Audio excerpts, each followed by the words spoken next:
పార్టీలో ఉన్నప్పుడు ఓ లెక్క, పార్టీని వీడాక మరో లెక్క. అందరూ నేతలకు ఇదే సూత్రం అప్లై అవుతుందా అంటే అవుననే సమాధానమే వస్తుంది. మొన్నటిదాకా జగన్ అన్నే సర్వస్వం అన్న ఆ నేత ఇప్పుడు ప్లేటు మార్చేశాడు. వైసీపీపై తీవ్ర విమర్శలు చేస్తున్నాడు. ఇంతకు ఆ నేత ఎవరు?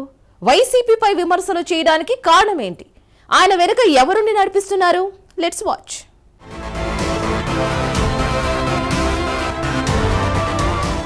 వైఎస్ జగన్మోహన్ రెడ్డే దైవం, వైఎస్ఆర్ కుటుంబమే సర్వస్వం. జగన్ వెంటే ఉంటాను, జగన్ తోనే ఉంటాను, జగన్ నీడను కూడా తానే. ఇలాంటి అరుదైన మాటలెన్నో మాజీ ఎంపీ విజయసాయిరెడ్డి నోటి నుంచి వచ్చినవే. అయితే ఇవన్నీ ఒకప్పటి మాటలు. వైఎస్ఆర్సీపీ ఏర్పడడానికి ముందు, ఏర్పడిన తర్వాత కూడా విజయసాయిరెడ్డి వైఎస్ జగన్ వెంటనే ఉన్నారు. చివరకు మాజీ ముఖ్యమంత్రి వైసీపీ అధినేత జగన్ అక్రమాస్తుల కేసులో కూడా విజయసాయిరెడ్డి ఏటుగా ఉన్నారు. జగన్ విజయసాయిరెడ్డి మధ్య ఎంతటి సాన్నిహిత్యం ఉందో దీన్ని బట్టి తెలుస్తోంది. వైసీపీ ప్రతిపక్ష హోదాలో ఉన్నప్పుడు కూడా విజయసాయిరెడ్డి జగన్ వెన్నంటే ఉన్నారు. పార్టీ కష్టాల్లో నష్టాల్లో ఉన్నప్పుడు కూడా విజయసాయిరెడ్డి వైసీపీలోనే ఉంటూ కీలక పాత్ర పోషించారు.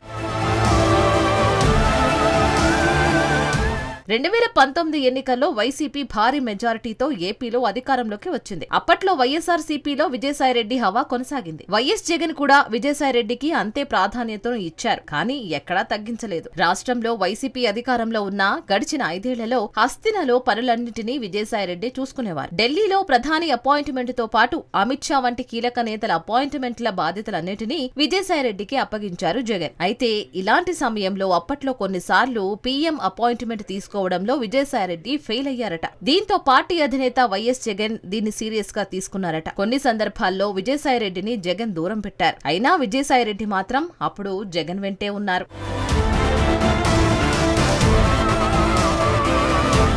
కొన్నిసార్లు పార్టీలోని కొందరు నేతల నుంచి అనేక అవమానాలు ఎదురైనా విజయసాయిరెడ్డి వైఎస్ఆర్సీపీలోనే ఉన్నారు. 2024 ఎన్నికల్లో కూడా విజయసాయిరెడ్డికి వైఎస్ జగన్ అంత ప్రాధాన్యతను ఇవ్వలేదు. అయినా విజయసాయిరెడ్డి వాటన్నింటినీ దిగమిగుకొని పార్టీలో ఇమిడి ఉన్నారే కాని ఎక్కడా ఎప్పుడూ ఒక చిన్న ఆరోపణ గాని విమర్శలు గాని చేయలేదు. 2024 ఎన్నికల్లో వైఎస్ఆర్సీపీ ఘోరంగా ఓటమి పాలైంది. కేవలం 11 సీట్లకే పరిమితమై అధికారంతో పాటు ప్రతిపక్ష హోదాను కూడా కోల్పోయింది. అప్పుడు కూడా విజయసాయిరెడ్డి వైఎస్ఆర్సీపీలోనే ఉన్నారు, వైఎస్ జగన్ తోనే ఉన్నారు. ఎన్నికల్లో ఓటమి తర్వాత కీలక నేతలు ఒక్కొక్కరు వైఎస్ఆర్సీపీకి దూరమయ్యారు, ఇంకా అవుతూనే ఉన్నారు. అయితే విజయసాయిరెడ్డి వైఎస్ఆర్సీపీని వీడడం రాష్ట్రంతో పాటు జాతీయ రాజకీయాల్లోనూ హాట్ టాపిక్ గా మారింది.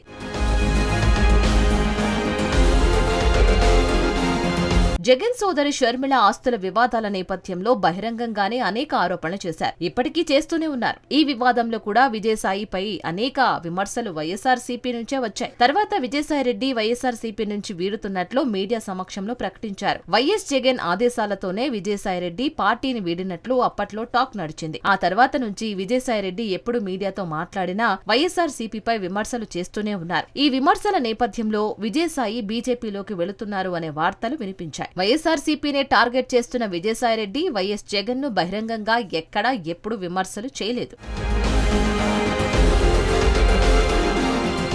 రాష్ట్రంలో తీవ్ర దుమారం రేపిన ఏపీ లిక్కర్ స్కామ్ లో విజయసాయిరెడ్డిదే మొత్తం కీ రోల్ అని మొదట్లో ఆరోపణలు వినిపించాయి. వైఎస్ఆర్సీపీ హయాంలో ఢిల్లీ కేంద్రంగా విజయసాయిరెడ్డి చెయ్యని పైరవీలు అంటూ ఏమీ లేవు అనే విమర్శలు కూడా గుప్పుమన్నాయి. లిక్కర్ కుంభకోణం కేసులో సిట్ అధికారులు విజయసాయిరెడ్డిని కేవలం సాక్షిగానే చేర్చారు. ఏపీ ఢిల్లీ ఎన్డీఏ పెద్దల అండతోనే విజయసాయిరెడ్డిని లిక్కర్ కేసులో కేవలం సాక్షిగానే చేర్చి విచారణ చేశారని టాక్ కూడా వినిపించింది. విజయసాయిరెడ్డిని సాక్షిగా చేర్చిన నాటి నుంచి వైఎస్ఆర్సీపీ తనదైన శైలిలో విమర్శలు చేస్తూ మరింత దూకుడు పెంచారు. విజయవాడ సిట్ విచారణకు వచ్చిన విజయసాయిరెడ్డి విచారణ అనంతరం వైసీపీపై తీవ్ర విమర్శలు చేశారు. వైఎస్ఆర్సీపీ కోటరీ అనే పదం వాడుతూ తీవ్ర ఆరోపణలు చేశారు. అంతేకాదు లిక్కర్ కేసులో ఇప్పటి వరకు దొరికిన వాళ్లు దొరకని వాళ్లు అందరి బట్టలు ఓడదీయడానికి తాను సిద్ధంగా ఉన్నానంటూ సోషల్ మీడియా వేదికగా చేసిన ట్వీట్లు సంచలనం కలిగించాయి. ఒక పక్క తాను ఏ రాజకీయ పార్టీలోనూ చేరను అంటూనే మరోవైపు చంద్రబాబుపై విమర్శలు చెయ్యకపోవడం అనేక అనుమానాలు కలిగిస్తుంది.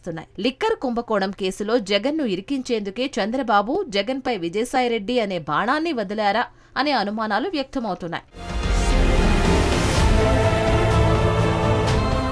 ఏది ఏమైనప్పటికీ మాజీ ఎంపీ విజయసాయిరెడ్డి వైసీపీపై వరుస విమర్శలు చేయడానికి చాలా బలమైన కారణం ఉండే ఉంటుందని అర్థమవుతుంది. లిక్కర్ కుంభకోణం కేసులో విజయసాయిరెడ్డిని సాక్షిగా చేర్చడం ఈ అనుమానాలకు మరింత బలాన్ని చేకూరుస్తుంది. విజయసాయిరెడ్డి టీడీపీలోకి వెళ్లే అవకాశమే లేదు. కొద్దో గొప్పో ఢిల్లీ పెద్దలతో ఉన్న పరిచయాల నేపథ్యంలో బీజేపీ తీర్థం పుచ్చుకుంటారు అనే టాక్ అయితే వినిపిస్తోంది. మరి వీటన్నిటికీ తెరపడాలంటే కొంతకాలం ఎదురు చూడాల్సిందే.